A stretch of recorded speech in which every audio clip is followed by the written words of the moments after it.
Welcome to TV 999 news. ముందుగా headlines చూద్దాం.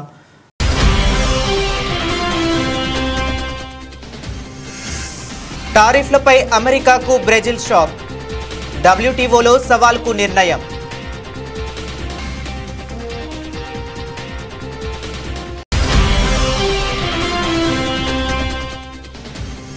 Operation సింధూర్పై జయా బచ్చన్ వ్యాఖ్యలకు ఢిల్లీ సీఎం రేఖా గట్టి కౌంటర్.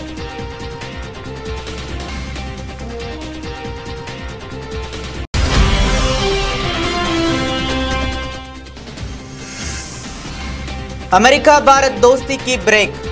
దెబ్బతిన్న మోదీ ట్రంప్ స్నేహబంధం.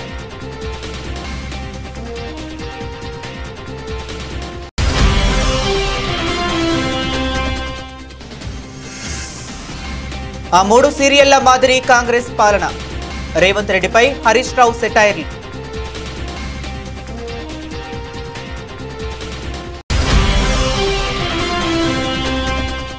కలెక్టర్ల పనితీరుపై రేవంత్ ప్రశంసలు. శంషాబాద్ ఎయిర్పోర్టులో విమాన రాకపోకలకు అంతరాయం.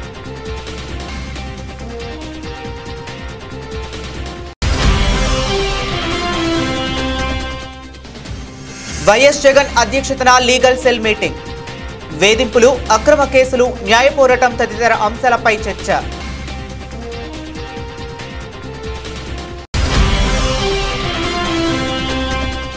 అధికార భాషా సంఘానికి మండలి వెంకట కృష్ణారావు పేరు పెడతామన్న చంద్రబాబు. తెలుగు భాష పరిరక్షణ కోసం కృషి చేసిన మహోన్నత వ్యక్తి అంటూ నివాళులు.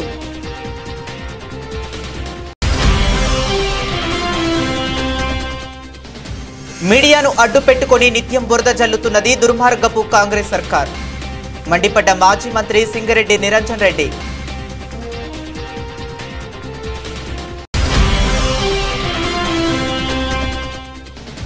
ఇనగంటి వెంకట్రావు రాసిన విలీనం విభజన పుస్తకావిష్కరణ. పుస్తకావిష్కరణకు హాజరైన మాజీ ఉపరాష్ట్రపతి వెంకయ్య నాయుడు.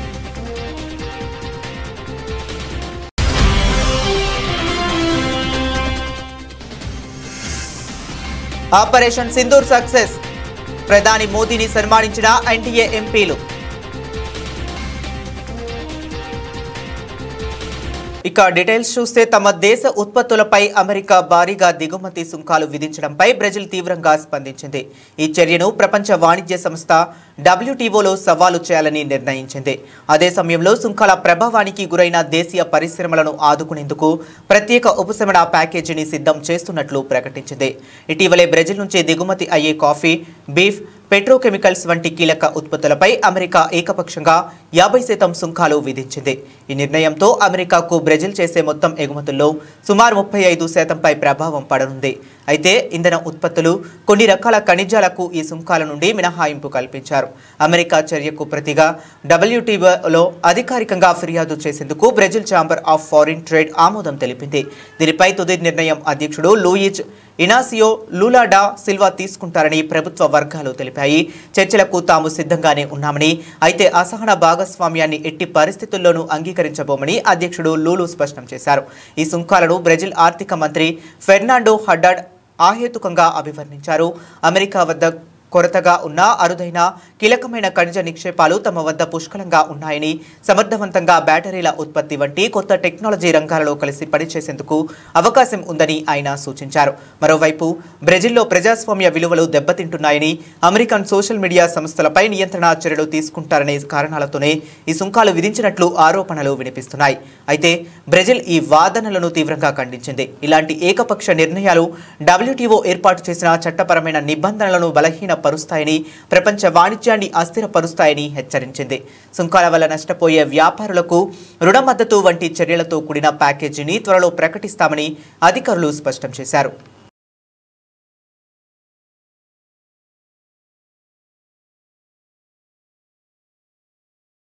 పహల్గామ్ ఉగ్రదాడికి ప్రతిస్పందనగా పాకిస్తాన్పై భారత్ నిర్వహించిన ఆపరేషన్ సింధూర్పై పార్లమెంట్లో చర్చ జరిగిన సంగతి తెలిసిందే.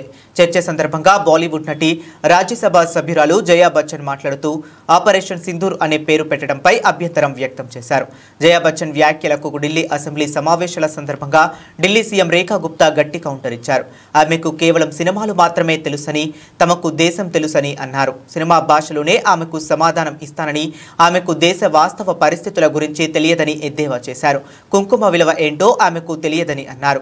మహిళలు వితంతువులు అయినప్పుడు సింధూరాన్ని కోల్పోతారని, అందుకే దానికి ఆపరేషన్ సింధూర్ అని పేరు పెట్టారని వివరించారు. ఇదే సమయంలో విపక్షాలపై కూడా రేఖా గుప్తా విమర్శలు గుప్పించారు. దేశాన్ని ప్రేమించలేరు కానీ దేశ వ్యతిరేక శక్తులను మాత్రం ప్రేమిస్తారని మండిపడ్డారు. భారతీయులమని చెప్పుకుంటూ పాకిస్తాన్ ప్రతినిధులుగా వ్యవహరిస్తున్నారని దుయ్యబట్టారు. పహల్గాం ఉగ్రదాడికి ఆపరేషన్ సింధూర్తో భారత్ సరైన సమాధానం ఇచ్చిందని అన్నారు. ఉగ్రదాడిలో ప్రాణాలు కోల్పోయిన వారికి గౌరవం ఇచ్చిన ఆపరేషన్ సింధూర్ అని చెప్పారు. ఒకప్పుడు ప్రధాని నరేంద్ర మోదీ, అమెరికా అధ్యక్షుడు డొనాల్డ్ ట్రంప్ మధ్య ఉన్న బలమైన స్నేహబంధంతో కలకలలాడిన భారత్ అమెరికా సంబంధాలు ఇప్పుడు తీవ్ర ఒడిదుడుకులను ఎదుర్కొంటున్నాయి. ఇరు దేశాల మధ్య విధానపరమైన విభేదాలు పెరగటం, అమెరికా ఏకపక్షంగా సుంకాలు విధించడంతో పరిస్థితి సంక్షోభంలో పడింది. ఈ ఏడాది ఆరంభంలో ట్రంప్ రెండోసారి అధ్యక్షుడిగా బాధ్యతలు చేపట్టాక వైట్ హౌస్ను సందర్శించిన తొలి ప్రపంచ నేతల్లో మోదీ ఒకరు. ఆ సమయంలో ఇరువురు నేతలు ఒకరినొకరు మంచి మిత్రులుగా అభివర్ణించుకున్నారు. రక్షణ, ఇంధనం, ప్రాంతీయ భద్రత వంటి అంశాల్లో కలిసి పనిచేస్తామని ప్రకటించారు.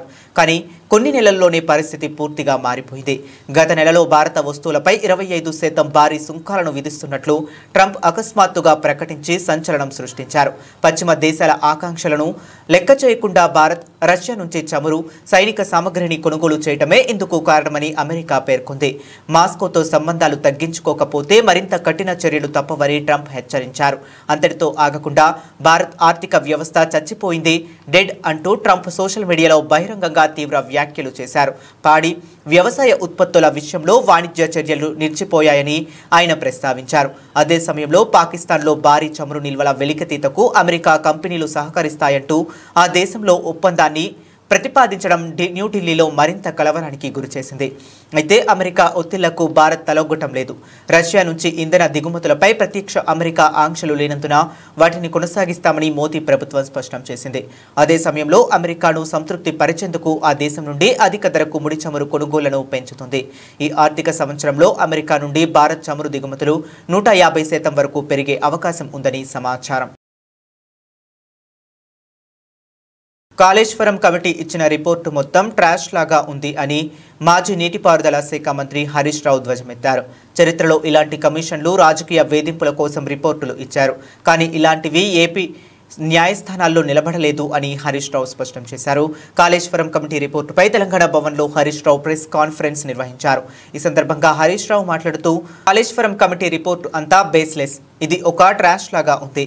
ప్రాజెక్టును రివ్యూ చేయటం ఒక సీఎం బాధ్యత, ప్రజలకు త్వరితగతిన నీళ్లు ఇవ్వటం అనేది బాధ్యతాయుతమైన ప్రభుత్వం చేసే పని, అది రాజకీయం జోక్యం కాదు.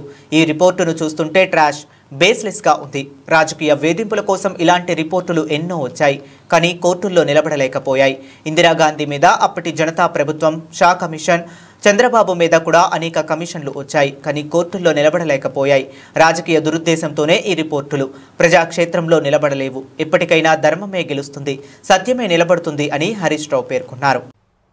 ఇక ఉత్తమ్ కుమార్ రెడ్డి నిన్న ఇంకో మాట మాట్లాడి ఆయన మాట్లాడుకుంటూ, లేదు మేము ప్రాణహిత చేవెళ్ళ ప్రాజెక్టులో అదేంది 11,000 కోట్ల రూపాయలు ఖర్చు పెట్టినాం, రాష్ట్రం ఏర్పడే వరకే దాదాపు 32% ఖర్చు పెట్టినాం అన్నాడు.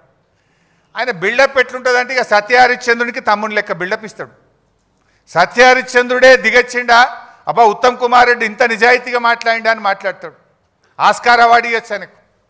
వాస్తవానికి చెప్పాలంటే 2014 రాష్ట్రం ఏర్పడే నాటికి ప్రాణహిత చేవెళ్లలో పెట్టిన ఖర్చు కేవలం 3,700 కోట్లు మాత్రమే. మీరు చేసిన పనులు కేవలం 3,700 కోట్లు మాత్రమే, నాట్ ఈవెన్ 10%.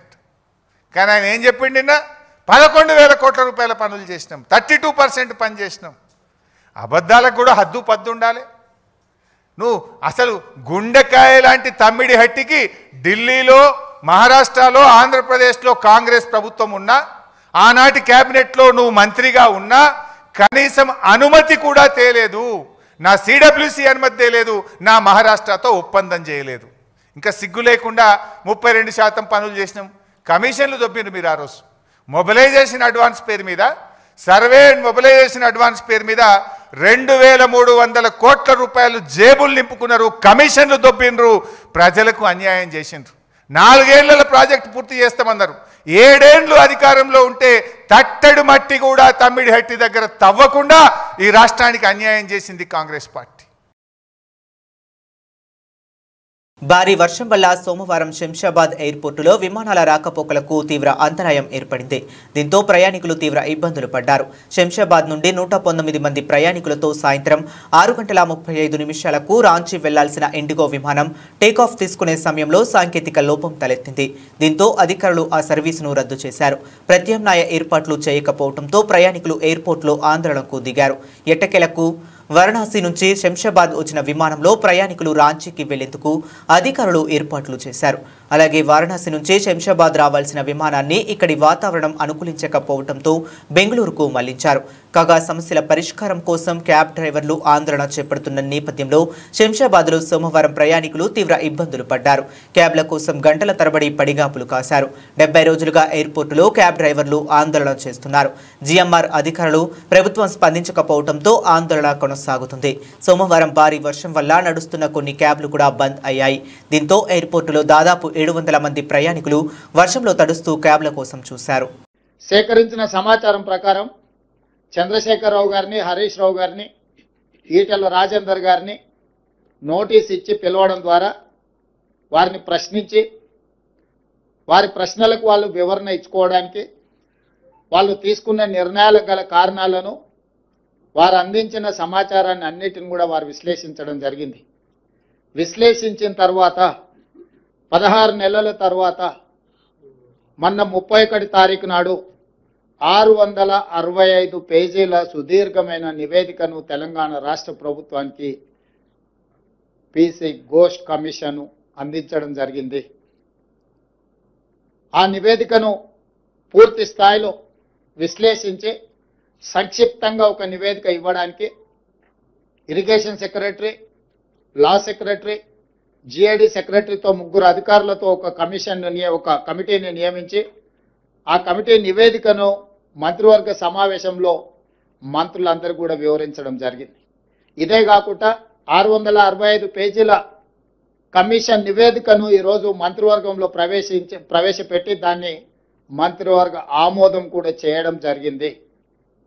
వాటికి సంబంధించిన సమాచారాన్ని పూర్తి స్థాయిలో మీడియా మిత్రులకు చెప్పాలని మంత్రివర్గ సహచరులందరితోని పత్రికా సమావేశాన్ని ఏర్పాటు చేసి అందులో ఉన్న ప్రధానమైన అంశాలను అన్నిటిని కూడా సాగునీటి పారుదల శాఖ మంత్రివర్యులు ఉత్తమ్ కుమార్ రెడ్డి గారు మీకు సుదీర్ఘంగా వివరించారు. అదేవిధంగా ఆర్థిక మంత్రి, ఉప ముఖ్యమంత్రి భట్టి విక్రమార్క గారు అందులో ఉన్న చాలా విషయాలను మీకు తెలియజేయడానికి ప్రయత్నం చేసింది. వీటి నేపథ్యంలో ఊరు మార్చి, పేరు మార్చి, అంచనాలు మార్చి, అవినీతికి పాల్పడి అక్రమాలకు పునాదులు వేసి నిర్మించిన కాళేశ్వరం ప్రాజెక్టు ఈరోజు కూలిపోయింది. స్పష్టంగా కమిషన్ వైఎస్ జగన్ అధ్యక్షతన legal cell meeting. YCP legal cell president Manohar Reddy, ప్రధాన కార్యదర్శి పొన్నవోలు సుధాకర్ రెడ్డి, ఉమ్మడి గుంటూరు, కృష్ణా జిల్లాల లీగల్ సెల్ ప్రతినిధులు హాజరయ్యారు. పార్టీ కేడర్, సోషల్ మీడియా యాక్టివిస్టులపై వేధింపులు, అక్రమ కేసులు, న్యాయ పోరాటం తదితర అంశాలపై చర్చ జరగనుంది. మాజీ మంత్రి మండలి వెంకట కృష్ణారావు డబ్బు కోసం ఎప్పుడూ ఆశపడలేదని, స్వతంత్ర సమరయోధుల కోటాలో ప్రభుత్వం కేటాయించిన 5 ఎకరాలను కూడా పేదలకు ఇచ్చేశారని ఆంధ్రప్రదేశ్ ముఖ్యమంత్రి చంద్రబాబు నాయుడు అన్నారు. నిన్న విజయవాడలోని తుమ్మలపల్లి కళాక్షేత్రంలో నిర్వహించిన మండలి వెంకట కృష్ణారావు శత జయంతి వేడుకల్లో ముఖ్యమంత్రి ముఖ్య అతిథిగా పాల్గొన్నారు. ఈ సందర్భంగా మండలి వెంకట కృష్ణారావు వ్యక్తిత్వాన్ని ఆయన కొనియాడారు. నేను ఈ కార్యక్రమానికి రావడానికి ఒక ముఖ్యమైన కారణం ఉంది. నేటి తరానికి విలువలతో కూడిన రాజకీయాలు ఎలా ఉంటాయో తెలియాలి. చేయాలి. 1978, 1983 మధ్య కాలంలో మండలి వెంకట కృష్ణారావుతో ఎమ్మెల్యేగా కలిసి పనిచేసే అవకాశం నాకు వచ్చింది. విలువలతో కూడిన రాజకీయాలు, స్నేహభావంతో పనిచేసిన నాయకత్వాన్ని ఒకప్పుడు చూశాం. ఇప్పుడు పూర్తిగా విలువలు పడిపోయాయి. అడ్డదారుల్లో డబ్బు సంపాదించడమే ధ్యేయంగా ఉంటున్నారు. గాంధీజీ ఆశయాలను తూచా తప్పకుండా పాటించిన మండలి వెంకట కృష్ణారావు మహాత్మునికి నిజమైన వారసుడు అని ముఖ్యమంత్రి చంద్రబాబు కొనియాడారు. తెలుగు భాష కోసం అహర్నిశలో కృషి చేసిన మండలి వెంకట కృష్ణారావు పేరును అధికార భాషా సంఘానికి పెడతామని ఈ సందర్భంగా చంద్రబాబు ప్రకటించారు. ప్రజల గుండెల్లో చిరస్థాయిగా నిలిచిపోయే వ్యక్తి మండలి వెంకట కృష్ణారావు అని అన్నారు. దివిసీమ ఉప్పెన సమయంలో ఆయన చేసిన సేవలు మరిచిపోలేనివని ముఖ్యమంత్రి పేర్కొన్నారు. ఈ గడ్డ కృష్ణా జిల్లా సాహితీ, సాంస్కృతిక, రాజకీయ, సినీ రంగాలకు వేదిక. ఈ కృష్ణా తీరం ఎంతో మహానుభావులని అందించిన గడ్డ ఇది. భోగరాజు పట్టాభి సీతారామయ్య గారు, గొట్టిపాటి బ్రహ్మయ్య గారు, చండ్ర రాజేశ్వరరావు గారు, కేఎల్ రావు గారు, మండలి వెంకట కృష్ణారావు గారు ఇటీవల ఈ రాష్ట్రంలోనే కాదు ప్రపంచానికే తెలుగు జాతిని గుర్తు తెచ్చినటువంటి, గౌరవాన్ని తీసుకొచ్చినటువంటి ఎన్టీ రామారావు గారు కూడా పుట్టిన గడ్డ ఈ కృష్ణా జిల్లా. ఇంకొక పక్కన మీరు ఒకసారి చూస్తే కృష్ణా పత్రిక వ్యవస్థాపకులు ముట్లూరు కృష్ణారావు గారు, ఆంధ్రపత్రిక కాశీనాథుని నాగేశ్వరరావు గారు, పత్రికా ప్రముఖులు నార్ల వెంకటేశ్వరరావు గారు, నిన్నటి వరకు ఈనాడు రామోజీరావు గారు, ఇలాంటి వాళ్ళందరూ కూడా ఇక్కడ పుట్టిన వ్యక్తులే. ఇంకో పక్క జ్ఞానపీఠ అవార్డు గ్రహీత విశ్వనాథ్ సత్యనారాయణ గారు ఇక్కడే పుట్టారు. బ్రిటిష్ కాలంలో ఇండియా క్రికెట్ టీం కెప్టెన్ గా సికే నాయుడు కూడా ఇక్కడ పుట్టిన వ్యక్తే. ఇంకొక పక్క సంఘ సంస్కర్త త్రిపునేని రామస్వామి గారు, జాతీయ జెండా రూపశిల్పి పింగళ వెంకయ్య గారు, అయ్యదేవర కాళేశ్వరరావు గారు, గోరా లాంటి మహనీయులు పుట్టిన గడ్డ ఈ గడ్డ. సినిమాల్లో కూడా మనం చూస్తే అటు అక్కినేని నాగేశ్వరరావు గారు గాని, ఘంటసాల గాని ఇలాంటి ఎంతో మంది పుట్టిన గడ్డ. అలాంటి వాళ్ళందరినీ తలుచుకుంటే మనకు ఒక తెలంగాణ గొంతు తడపడానికే కేసీఆర్ కాళేశ్వరం నిర్మిస్తే మీడియాను అడ్డు పెట్టుకుని నిత్యం బురద జల్లుతున్నది దుర్మార్గపు కాంగ్రెస్ సర్కార్. చంద్రబాబు, వైఎస్ల హయాంలో ఉమ్మడి రాష్ట్రంలో ఆంధ్రలో కట్టిన ఏ రిజర్వాయర్లకు ఏ అనుమతులు లేవు. అన్ని అనుమతులతో నిర్మించిన కాళేశ్వరం మీద విషం చిమ్ముతున్నారు. కాళేశ్వరంతో తెలంగాణ పచ్చబడితే కాంగ్రెస్ కండ్లు మండుతున్నాయి. తెలంగాణ విజయాలను వైఫల్యాలుగా చిత్రీకరించడానికి ఒక సెక్షన్ మీడియా నిరంతరం ప్రయత్నిస్తూనే ఉన్నది. బనకచర్లను నీళ్లను మందలింపేందుకు కాళేశ్వరం మీద కక్షగట్టారు. అందుకే దానిని విఫలంగా చూపే ప్రయత్నం చేస్తున్నారు. కేసీఆర్ మీద ఎన్ని కుట్రలు చేసినా వాస్తవాలను భవిష్యత్తు ప్రతిబింబిస్తుందని మాజీ మంత్రి సింగిరెడ్డి నిరంజన్ రెడ్డి అన్నారు. సూక్ష్మం తెలంగాణ తెచ్చుకున్నది నీళ్ల కోసం, పంటలు పండాలి, ప్రజలు బతకాలి, ఉపాధులు రావాలి, గొప్పగా ఉండాలి. అవి నెరవేరే దిశగా పనులు జరిగినాయి. ప్రజలు సంతోషంగా ఉన్నారు.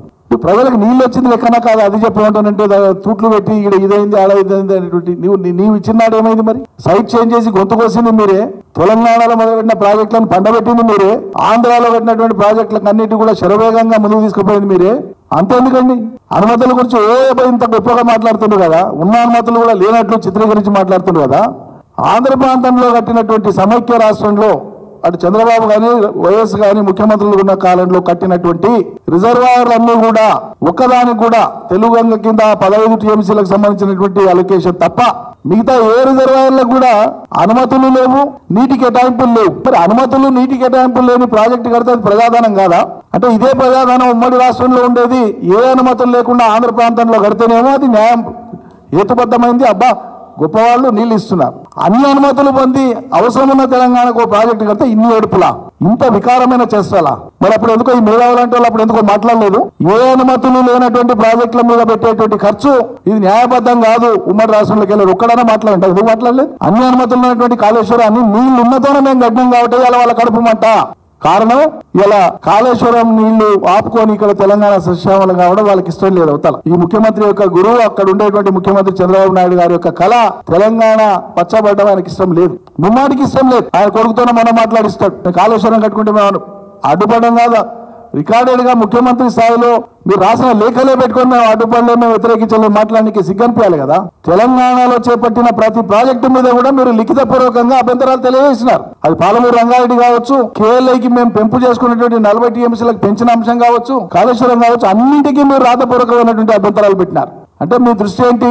ఖచ్చితంగా గోదావరి నీళ్లను యథేచ్ఛగా ఎప్పట్లాగానే వాడుకోవాలి. అన్నింటికి మించి సముద్రానికి పోయినా పర్లేదు కానీ తెలంగాణ పచ్చబడకూడదు. ఇది వాళ్ళ పంతం. ఇక దానికి బాకాలు కొద్ది మంది మేధావులు సెక్షన్ ఆఫ్ మీడియాను 24 గంటలు పరితపిస్తుంటారు. తెలంగాణలో జరిగిన గొప్ప అంతా కూడా విఫలంగా చూపించాలనేటువంటి రాజకీయ నాయకులు బూతులు మాట్లాడటం ఫ్యాషన్ అయిపోయింది.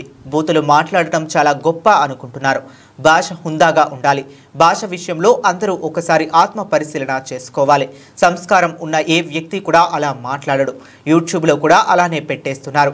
ఇనగంటి వెంకట్రావు రాసిన విలీనం విభజన పుస్తకావిష్కరణకు హాజరైన మాజీ ఉపరాష్ట్రపతి Venkaiah Naidu, Telangana Media Academy chairman Srinivasa Reddy పత్రికలు సమాజానికి దర్పణం లాంటివని, సమాజంలో అవినీతిని ప్రజలకు జర్నలిస్టులు వివరించాలి. నిజాన్ని తెలియజేసి తీర్పు ఇవ్వటాన్ని ప్రజలకే వదిలేయాలి. మాట్లాడే భాష హుందాగా మాట్లాడాలి. కొందరి మాటలు వినడానికి కూడా చిరాకుగా ఉంటాయి. గతంలో బూతులు మాట్లాడే నేతలు ఎవరూ గెలవలేదు. బూతులు మాట్లాడే వారిని వారించాలని ఓ మహిళ నాతో అన్నారు. పోలింగ్ బూతుల ద్వారా బూతులు నేతల నోరు మూయించాలని చెప్పా. కులానికి కులం అంటగట్టకూడదని మాజీ ఉపరాష్ట్రపతి వెంకయ్య నాయుడు ఆరోపించారు. ఆ భాష హుందాగా ఉండేదై ఉండాలి. ఆ భాష సంస్కారానికి దర్పణం పట్టేదిగా ఉండాలి. ఈ విషయాన్ని కూడా నేటి పాత్రికేయులు, నేటి రాజకీయ నాయకులు ఈ భాష విషయంలో అందరూ ఒకసారి ఆత్మ పరిశీలన చేసుకోవాలి. ఏం మాట్లాడుతున్నారు, ఏంది పలుకుతున్నారు, అదేదో చాలా గొప్ప అనుకుంటున్నారు. దానికి కొన్ని ఛానల్స్, ఇప్పుడు కొత్తగా ఛానల్స్ పెట్టుకున్నారు ఎవరికి వాళ్ళు. అధికారం ఉంది పెట్టుకుని దానికి మనం ఏం కాదనేమనుకోండి. ఇప్పుడు అలాగే కొంతమంది సోషల్ మీడియా కాకుండా ఇప్పుడు ఇంకేదో యూట్యూబ్లో పెడుతూ ఉన్నారు. వాటి వస్తున్నాయంత ఆ మాటలు అసలు వినడానికే కాదు. సంస్కారం ఉన్న ఏ వ్యక్తి కూడా హర్షించడు. కానీ వాటిని అదేం చేస్తున్నాం సార్, వాళ్ళు అన్నారు ఆ విధంగాను. పార్లమెంట్లో ఇవాళ ఎన్డీఏ పార్లమెంటరీ పార్టీ మీటింగ్ జరిగింది. ఆ పార్టీ సమావేశంలో పాల్గొన్న ప్రధాని మోదీని సత్కరించారు. ఆపరేషన్ సింధూర్తో విజయం సాధించినందుకు ప్రధాని మోదీని సన్మానించారు. కేంద్ర మంత్రి రాజ్నాథ్ సింగ్ ప్రధాని మెడలో పూలమాల వేశారు. హరహర మహాదేవ అంటూ ఎన్డీఏ ఎంపీలు నినాదాలు చేశారు. ఆపరేషన్ సింధూర్, ఆపరేషన్ మహాదేవ్ తర్వాత తొలిసారి ఎన్డీఏ కూటమి ఎంపీలు భేటీ అయ్యారు. పార్లమెంట్ వర్షాకాల సమావేశాల తీరు, ప్రతిపక్షాల వ్యవహార శైలిపై కూడా ఆ భేటీలో చర్చించారు. పహల్గాం ఉగ్రదాడి ఘటన తర్వాత భారత సైన్యం ఆపరేషన్ సింధూర్ చేపట్టిన విషయం తెలిసిందే. పాక్లో ఉన్న ఉగ్ర స్థావరాలను ఆ ఆపరేషన్ ద్వారా పేల్చేశారు. వందల సంఖ్యలో ఉగ్రవాదులను హతమార్చారు. ఆ తర్వాత పహల్గాం ఉగ్రదాడికి ప్లాన్ వేసిన సూత్రధారుల్ని ఆపరేషన్ మహాదేవ్లో భాగంగా హతమార్చిన విషయం తెలిసిందే.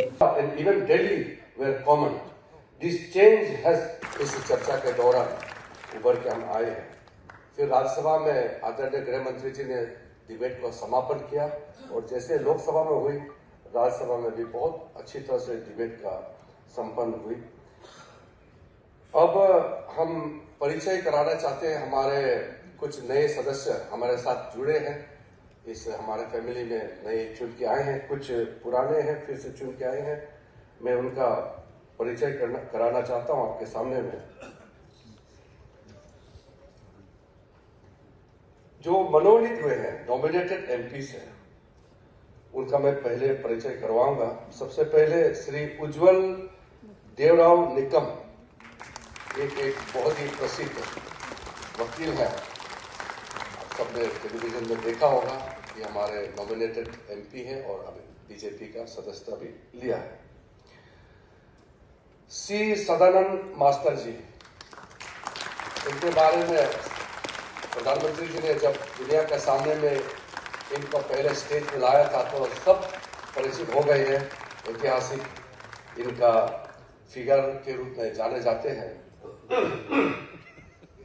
Resolution adopted by NDA on Pahalgam terrorist attack and Operation Sindoor and Operation Mahadev thereafter. The NDA parliamentary party salutes the unmatched courage and unwavering commitment of our armed forces who show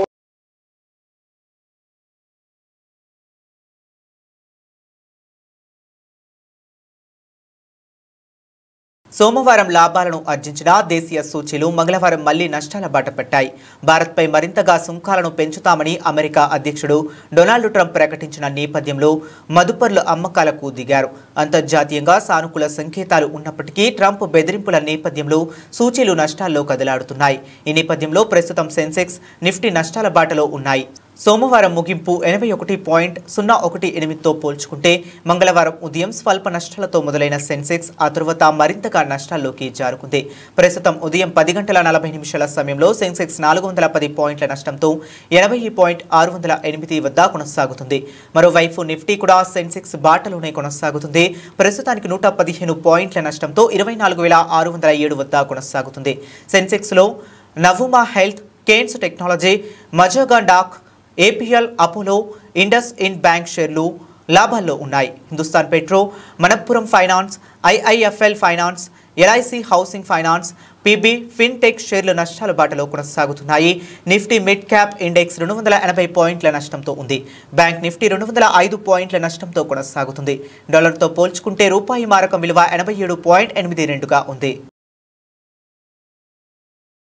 ఇంగ్లాండ్తో జరిగిన oval టెస్టులో team India ఉత్కంఠ రీతిలో 6 పరుగుల తేడాతో విజయం సాధించిన విషయం తెలిసిందే. స్టన్నింగ్ విక్టరీ కొట్టిన టీమిండియా ఆ సిరీస్ను డ్రా చేసుకున్నది. అయితే ఓవెల్ టెస్ట్ చివరి రోజు రసవత్తరంగా సాగింది. Hyderabad star bowler Siraj century create చేసిన ఇండియాకు విక్టరీని అందించాడు. తీవ్ర టెన్షన్ పుట్టించిన ఆ మ్యాచ్ను భారత్ కోచ్ గౌతమ్ గంభీర్, ఇతర టీమిండియా సభ్యులు డ్రెస్సింగ్ రూమ్ నుంచి వీక్షించారు. చివరిలో వికెట్లు పడుతున్న సమయంలో కోచ్లు ఫుల్ టెన్షన్గా ఫీల్ అయ్యారు. గంభీర్తో పాటు బౌలింగ్ కోచ్ మోర్నే మోర్కల్ కూడా ఈ సందర్భంలో ఉద్విగ్న క్షణాలను ఎదుర్కొన్నారు. గస్ అట్కిన్సన్ వికెట్ను తీసిన తర్వాత డ్రెస్సింగ్ రూమ్లో సంబరాలు ఆకాశంటనట్టాయి. సాధారణంగా గంభీర్ పెద్దగా నవ్వడు. ఆయన స్మైల్ ఇచ్చే సందర్భాలు తక్కువ. కానీ ఓవల్ టెస్ట్ మ్యాచ్ గెలిచిన క్షణంలో అతను సెలబ్రేట్ చేసుకున్న తీరు ఉద్వేగ భరితంగా ఉంది. అతని కళ్ళలో కన్నీళ్లు ఆగలేదు. ఇక ఆనందం పట్టలేక గంభీర్ గంతులేశాడు. బౌలింగ్ కోచ్ మోర్నీ మోర్కల్ మీదకు జంప్ చేసి హత్తుకున్నాడు. గట్టిగా అరుస్తూ ఆ విక్టరీని ఆస్వాదించాడు. కళ్ళు ఆనంద బాష్పాలతో నిండిపోయాయి. అయితే డ్రెస్సింగ్ రూమ్ ఎమోషన్స్ కు చెందిన వీడియోను బీసీసీఐ షేర్ చేసింది. బులెటిన్ ముగించే ముందు మరొకసారి హెడ్లైన్స్ చూద్దాం.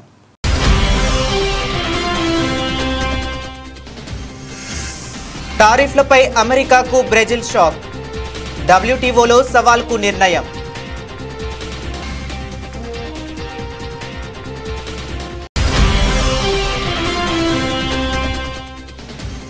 ఆపరేషన్ సింధూర్పై జయా బచ్చన్ వ్యాఖ్యలకు ఢిల్లీ సీఎం రేఖ గట్టి కౌంటర్.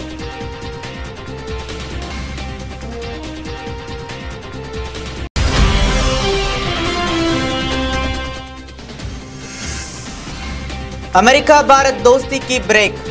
దెబ్బతిన్న మోదీ ట్రంప్ స్నేహబంధం.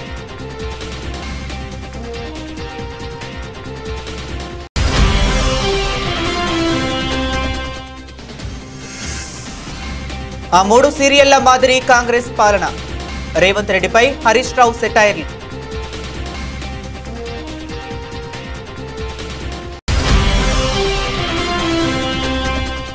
కలెక్టర్ల పనితీరుపై రేవంత్ ప్రశంసలు. శంషాబాద్ ఎయిర్పోర్టులో విమాన రాకపోకలకు అంతరాయం.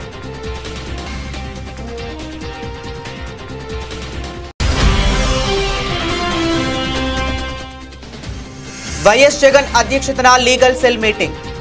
వేధింపులు, అక్రమ కేసులు, న్యాయ పోరాటం తదితర అంశాలపై చర్చ.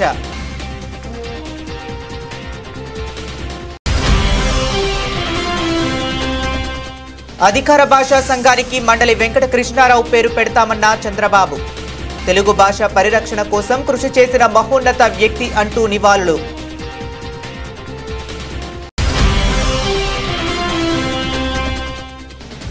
మీడియాను అడ్డు పెట్టుకుని నిత్యం బురద జల్లుతున్నది దుర్మార్గపు కాంగ్రెస్ సర్కార్.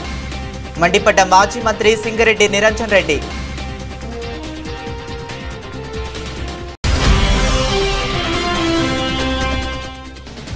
ఇనగంటి వెంకట్రావు రాసిన విలీనం విభజన పుస్తకావిష్కరణ. పుస్తకావిష్కరణకు హాజరైన మాజీ ఉపరాష్ట్రపతి వెంకయ్య నాయుడు.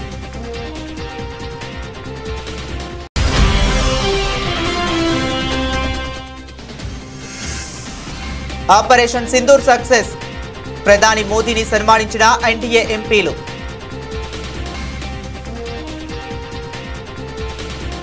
ఇవి ఇప్పటి వరకు ఉన్న అప్డేట్స్. మరిన్ని అప్డేట్స్ కోసం కీప్ వాచింగ్.